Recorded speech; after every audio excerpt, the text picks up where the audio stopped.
countries, a huge transformation for a shrinking of Britain, a transformation in British society that this queen was overseeing. Yeah, would have overseen it. And it happened in rapid succession. I mean, you had India declaring independence in 1947. That was obviously before Queen Elizabeth took over the helm of the royal family.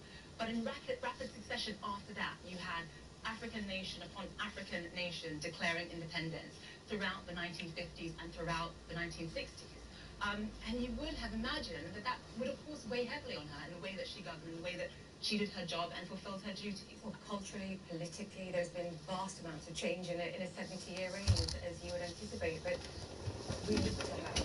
We still look to her as the bastion and just at the face of British culture, history, wherever you are in the world. And I think your point, actually, that this either way feels like a pivotal moment for us. We've never been in this situation before. Let's be clear, and to the point that so many of us, she's the only queen we've ever known.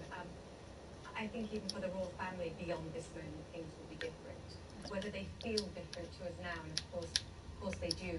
This royal family is very different from the family that she continues even now to reign over. And I think that's a similar feeling for most people. A moment ago we saw some of the crowds outside Buckingham Palace as people there in London were gathering, and now the gates outside Balmoral Castle, where the Queen, the family is waiting for Harry's arrival. We understand the possibility that we will learn more about the Queen's condition once he gets there. More of our special coverage after that.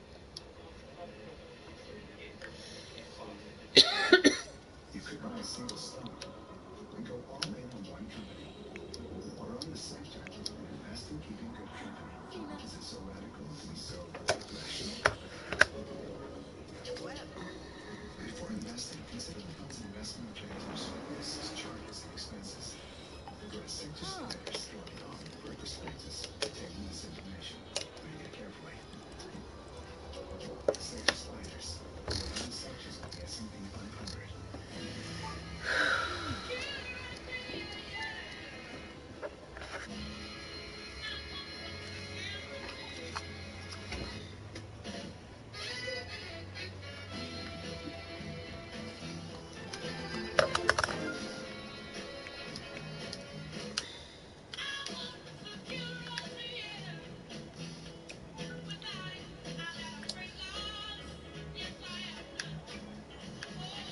It's hard to believe that Mint Mobile can be good at just $15 a month.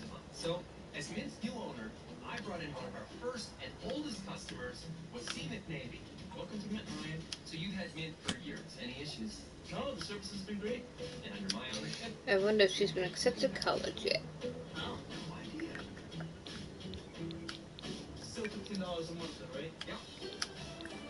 How about Taco Wednesday? Nobody's done that before. I signed from. Yeah. Well, that sucks. Good thing we applied anyways to pay for it.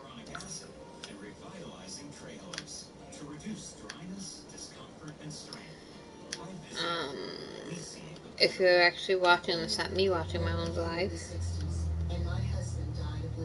I'm just playing this household until we'll join my live so we can. After my time on the base, I was diagnosed with non-Hodgkin's lymphoma. If you were exposed to the toxic water at Camp Lejeune, call right now. You and your family may be entitled to substantial compensation. Be able to sit here and do this. That's 1-800-527-4300. For now. We have the news playing in the background. It's kind of new for us to not have. We know we don't have nothing to play in the background unless our roommate is home, but he's at work right now. We're based out of Canada, so we're listening to CNN, which is in the States, to find out about the Queen. I guess still waiting for Prince Henry to show up.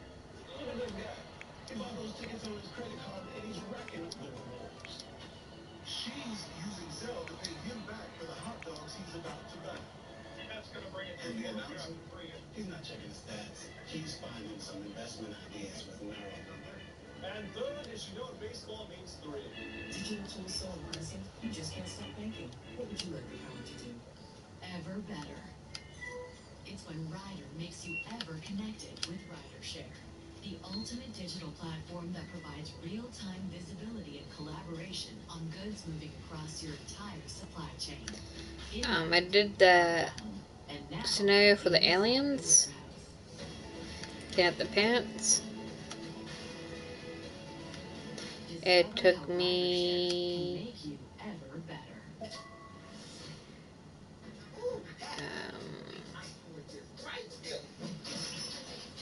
roughly 3 days to complete it.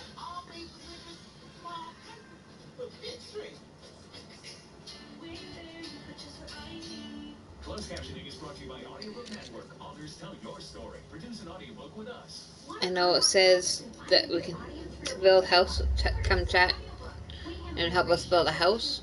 We'll do that once we have people in the chat room to actually build the house. Hanging over Buckingham Palace and also in recent hours, the royal an update on Queen Elizabeth.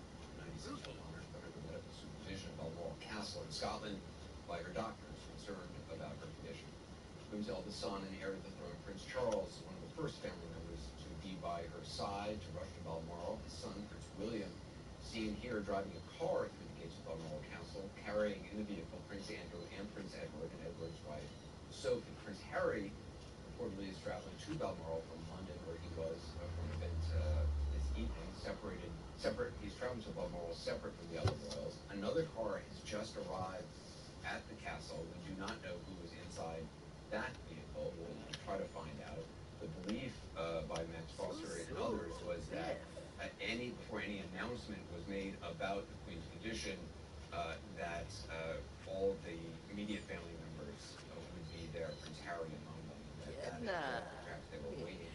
Here in the United States, the White House says that President Biden and First Lady Jill Biden are thinking of the Queen and her family right now. I want to bring in CNN Chief White House Correspondent Caitlin Collins. Caitlin, what are you learning about the President Biden, being updated about?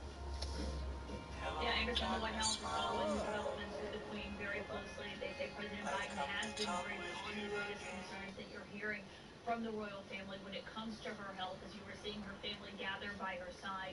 He was updated earlier this morning. The White House just told us he is constantly being updated on the latest developments on what's happening. He actually had a previously scheduled phone call with the new British Prime Minister, Liz Truss, earlier today with other world leaders to talk about Ukraine, Anderson. But during that call, the White House says he conveyed his concerns and his thoughts about the Queen to the new Prime Minister, saying that he and the First Lady are thinking of her. Obviously, Anderson, he also met with the Queen since taking office. That was last summer. It was the last time that they spoke, according to the Press Secretary, Karine Jean-Pierre, what she just told us in the briefing room moments ago. That was when the Queen had hosted them for that private tea that she did with President Biden and First Lady Jill Biden. There weren't a lot of cameras around. They were kept at a distance. They had this private tea where President Biden later said she was very generous, that she reminded him of his mother, that she had asked about President Xi, President Putin, keeping an update on what was happening on the world stage, Anderson. She also hosted that reception for G7 leaders at the time. So they did meet since he took office, and the White House says that they are being kept updated on what's going on with her health. Caitlin, I want to bring in Kate Williams, CNN royal commentator and historian, into the conversation. Kate, I mean, it is remarkable, and we've been talking about this throughout the last several hours. 70 years on the throne, she has seen 14 U.S. presidents come and go, 15 British prime ministers, seven popes. Her relationship with President Obama was said to be particularly close. Yes, Anderson. I mean, the Queen has seen one of her most important jobs as the special relationship between Britain and the United States. It's very important to her to do the state visits, to go to the United States and welcome the president back. And she's very fond of many of the presidents. She met JFK. The only one she hasn't met is Lyndon Johnson. But President Obama and Mrs. Obama were real favourites with the Queen. They visited her at Windsor Castle. She loved their sense of humour. She really did get on incredibly well with them, and they really, I think, struck up a real rapport. And just as Caitlin was saying, last year, Ellen, she was at the G7, she was meeting Joe Biden in marvellous health in Cornwall, and really, she really reminds us, she's seen the span of British history from 1952 right into the new millennium up until 2022, but she's also seen the span of history across the world. is Simmons waiting to hear. She's got accepted to the university now. She's still a teenager, but she was able to graduate early despite raising her brother. I recall there were images of then First Lady Michelle Obama and the Queen, where I think they were touching, and it caused some kerfuffle, I think, in Great Britain, because it's unusual to see people actually touching the Queen, but perhaps a sign of their closeness. It is a sign of their closeness. Yes, you don't normally touch the Queen. There have been leaders of state in the past who have, and it has been a break of protocol. But with Mrs. Obama, it was completely different. It was a natural warmth. They really got on well. And President Obama has, he said how much he gets on with the Queen. They were such a great friendship. And what I think Americans... I just may age her up and move her out. What they have most liked about the Queen is Oh, the fact that she keeps whatever you say. Not sure yet. Whatever you tell her, she keeps it secret. You can confide anything in her. And of course, we know political life is full of leaks. You never know what you can say and what you can't. So you can have a joke with her, you can have an intimate chat with her, but you can also talk to her about matters of state. And she has seen everything. So she is a wonderful person to really act as a sounding board. And I think that she sees it really as an important role of hers, not just to welcome a new Prime Minister, but also to be there when a new president comes to pay a visit as well. It's something that she sees as a key role of the monarch. And when you think of all the presidents she's met, all the significant presidents in history who are no longer with us, and she is still there, it is incredible. Yeah, Kate Williams, thank you so much. We'll also check in with Caitlin Collins throughout the day back here in New York with Zane Asher and Julia Chatterley. I also want to go bring in CNN international correspondent Scott McLean. He's outside Windsor Castle. Scott, you've been talking to some of the people who've been gathering there waiting for news on the Queen.